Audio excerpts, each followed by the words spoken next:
नमस्कार दोस्तों, आप सभी का बहुत बहुत स्वागत है ओनली टेक्निकल चैनल पर।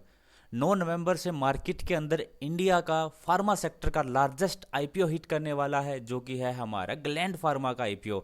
तो इस वीडियो के अंदर हम देखेंगे इस आईपीओ का पूरा डिटेल, हम लोग जानेंगे इस कंपनी के फाइनेंशियल कैसे हैं, जो आईपीओ का जिन्होंने जो प्राइस रखा उसकी वैल्यूएशन कैसी है, क्या हमें इस आईपीओ को लेना चाहिए या फिर नहीं। तो बने रहिएगा दोस्तों मेरे साथ ओनली टेक्निकल चैनल पर।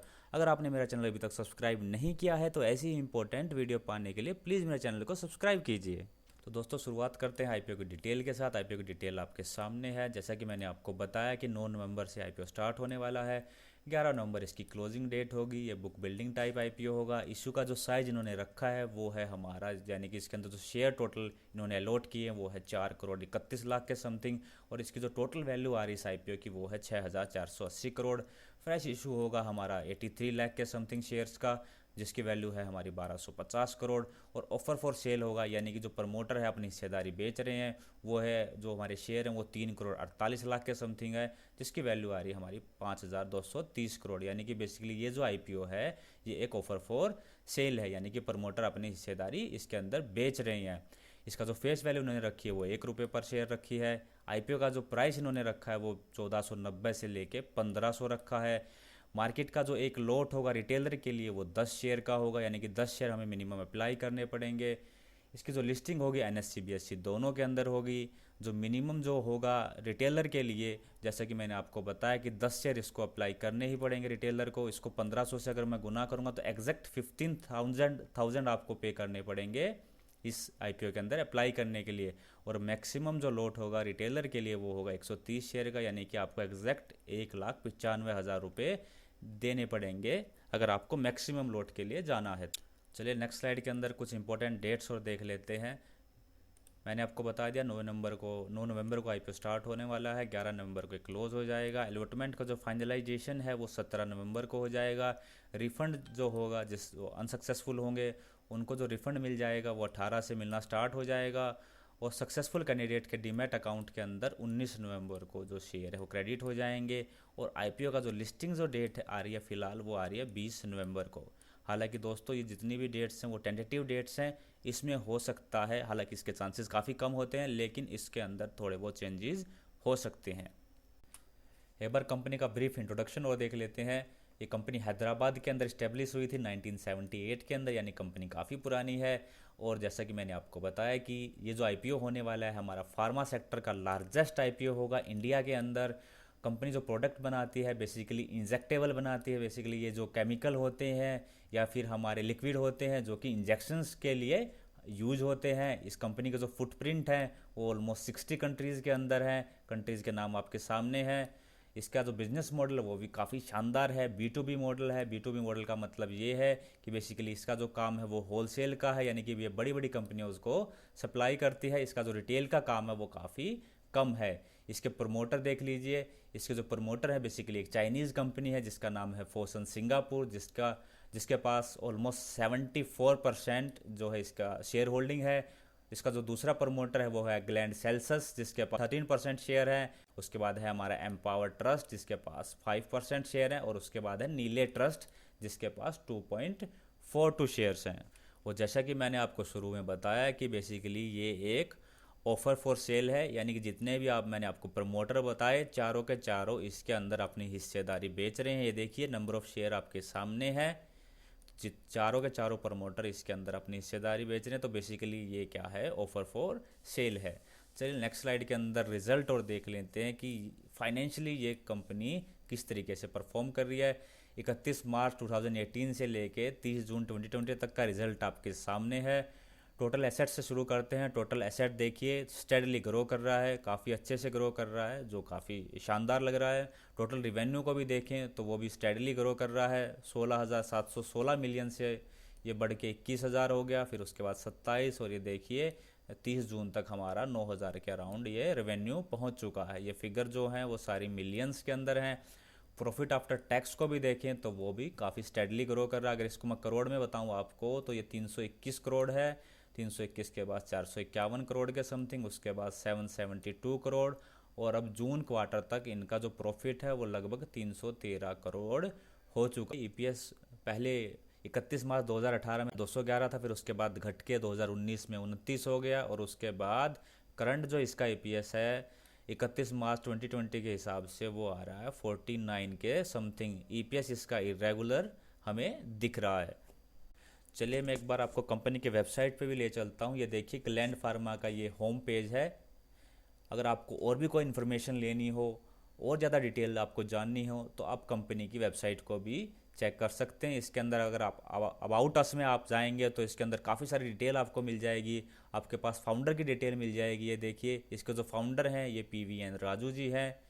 और इसके साथ अगर आपको शेयर होल्डिंग पैटर्न देखना है या फिर इनके फाइनेंशियल देखने हैं तो आप फाइनेंशियल भी यहाँ पे जाके देख सकते हैं। मैंने जो भी फिगर लिए हैं वो दोस्तों यहीं से मैंने अपनी फिगर ली हैं।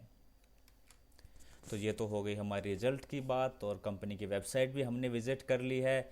नेक्स्ट स्लाइड के अंदर एक बार मैं आपको कंपैरिजन दिखाना चाहता हूँ। इंडिया के अंदर जो लिस्टेड टॉप फार्मेसी कंपनी है उनके पी और ईपीएस कैसे हैं, मैं एक बार फटाफट आपको नाम बता देता हूँ। सबसे पहले हमारी सन फार्मा, उसके बाद डॉक्टर रेड्डी, डिविस लैब है, Cipla, Aurobindo pharma, Lupin, Biocon, Torrent pharma, Alkem और कैडिला हेल्थ केयर। तो इनके जो पी और ईपीएस की वैल्यू है वो मैंने आपको टेबुलर फॉर्म में लगाई है। ये जो डेटा है वो सारा का सारा लेटेस्ट डेटा है, 4 नवंबर का डेटा है। और जो भी मैंने कंपनी लगाई है इस टेबुलर फॉर्म में, मैंने उसको मार्केट कैपिटलाइजेशन के हिसाब से लगाया है।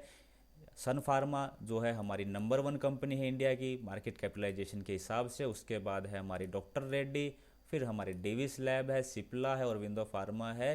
यानी कि इस यहाँ से इस तरफ ये हमारा मार्केट कैपिटलाइजेशन का डिक्रीजिंग ऑर्डर है। तो पी और ईपीएस आपके सामने है। हमारा आपने देखा ग्लैंड फार्मा का जो ईपीएस था करंटली वो 49 का है।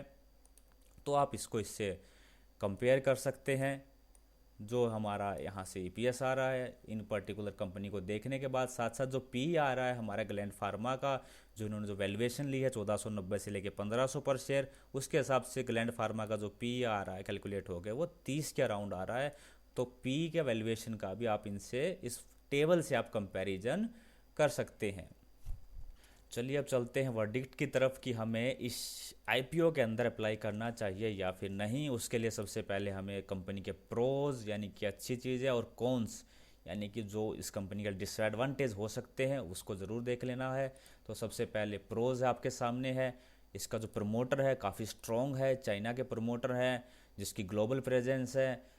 जो फोसन फार्मा है, फोसन सिंगापुर है, वो काफ़ी शानदार कंपनी है, काफ़ी बड़ी कंपनी है। यानी कि कहने का मतलब ये है कि इसके जो प्रमोटर हैं काफ़ी स्ट्रॉन्ग है। साथ साथ जैसा कि मैंने आपको बताया इसकी जो वैल्यूएशन है वो काफ़ी फेयर है। 30 का इसका पी आ रहा है। अगर मैं फार्मा सेक्टर की फ़िलहाल का जो मैं पी एवरेज पी आपको बताऊं तो वो 36 से 37 के अराउंड आ रहा है।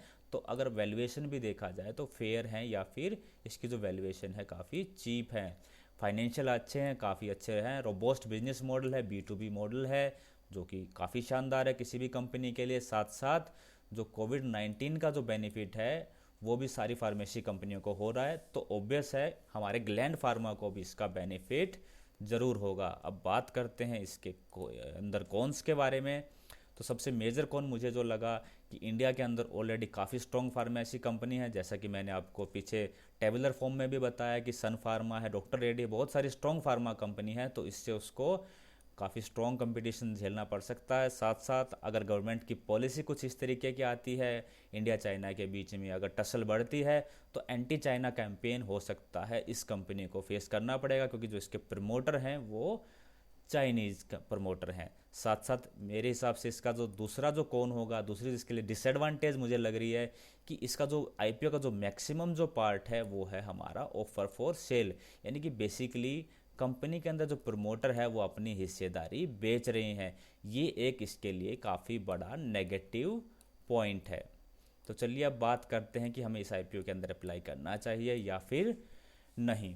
देखिए दोस्तों, अगर हमें सिर्फ लिस्टिंग गेन के लिए जाना है तो लिस्टिंग गेन का मैंने बहुत बार आपको सिंपल सा फंडा बताया है।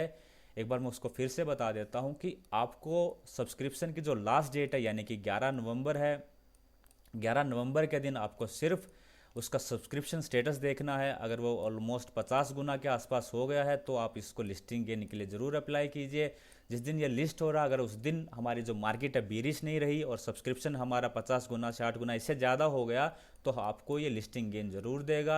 यानी कि लिस्टिंग गेन के लिए आपको फिर कंपनी का फंडामेंटल वगैरह या कंपनी कैसी है देखने की कोई ज़रूरत नहीं है। लिस्टिंग गेन के लिए आप सिर्फ सब्सक्रिप्शन स्टेटस चेक कीजिएगा 11 नवंबर को, और अगर सब्सक्रिप्शन अच्छा है ग्रे मार्केट के अंदर आप प्रीमियम भी चेक कर सकते हैं। अगर प्रीमियम अच्छा है तो आप लिस्टिंग गेन के लिए इसको अप्लाई कर सकते हैं। जहाँ तक लॉन्ग टर्म की बात है दोस्तों, मैं इसको शॉर्ट टर्म के लिए रेकमेंड कर रहा हूँ, लॉन्ग टर्म के लिए मैं इसको रेकमेंड नहीं कर रहा हूँ, क्योंकि फार्मेसी कंपनी है, फार्मेसी कंपनी ज़्यादातर लंबे टाइम के लिए आपका पैसा नहीं बना के देती है। इसको शॉर्ट टर्म के लिए रेकमेंड कर रहा हूँ। शॉर्ट टर्म के लिए भी मैं आपको फेब से लेके मार्च तक आप इसको होल्ड कर सकते हैं, क्योंकि जब तक ये कोरोना का जो सिनेरियो बना रहेगा, जब तक कोरोना की कोई वैक्सीन नहीं आ जाती, तब तक फार्मेसी कंपनी हमारी दौड़ती रहेंगी।